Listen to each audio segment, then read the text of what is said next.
If you're a UX designer, or if you're looking to become one, there will come a moment where you have to purchase a new laptop.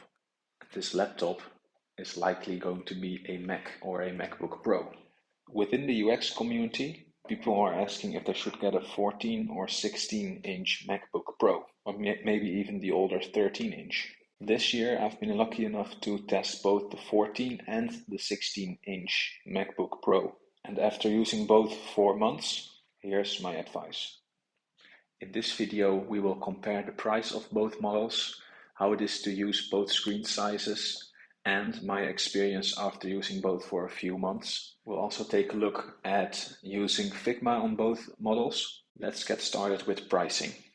So here we have the Apple website where you can select your new MacBook Pro. And I'm mainly considering the 14 and 16-inch models here. Even though the 13-inch MacBook Pro is still a viable option, it lacks some key features that the new 14 and 16-inch MacBook Pro have, such as the new display and an actual row of function keys. The 14-inch MacBook Pro starts at almost $2,000, while the 16-inch starts at $2,500. And this is a big difference. Now you can upgrade the laptop even further to include more RAM and bigger storage, but the price difference is quite big.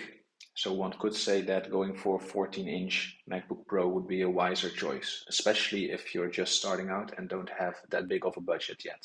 Now, if you want a 14-inch but still want the power of a 16-inch MacBook Pro, you could even upgrade your 14-inch MacBook Pro to have an M1 Max chip, although that's not really necessary for a UX designer who's mainly working in Figma or a similar design tool. So the main idea here is that a 14-inch MacBook Pro is cheaper.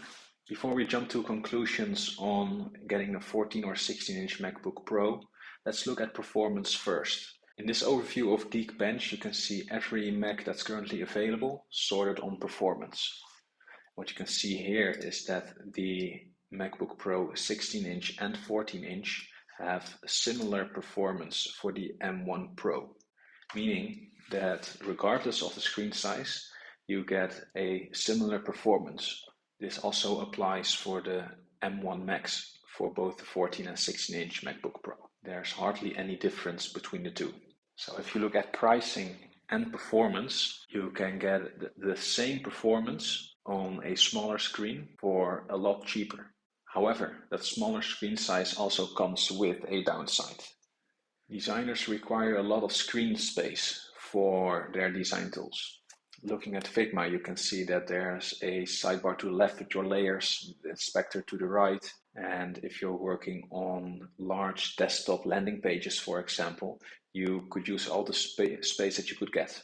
Here's both the 14 and 16-inch MacBook Pro next to each other. Let's compare the resolution and screen size. Well, zoomed in at 100%, you can see that 16-inch has a lot more space.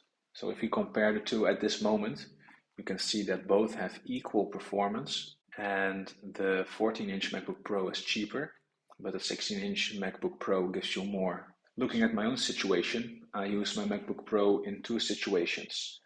The first one is while traveling to clients or to do user research, and the second one is at home. While traveling, the 14-inch comes in handy. It's very lightweight, it leaves room in my backpack for the other stuff that I need to bring, so I prefer the 14-inch MacBook Pro here. And while I'm at home, I can use my second screen if I need more space. So for me, I prefer the 14-inch MacBook Pro over the 16-inch. As a UX designer, I have all the space that I need even on the 14-inch MacBook Pro. I was able to purchase the 14-inch MacBook Pro at a discount this year, so it saved me hundreds of dollars, and I still got a great machine. So to summarize this video, do you need a 14 or a 16-inch MacBook Pro as a UX designer? I would recommend a 14-inch MacBook Pro.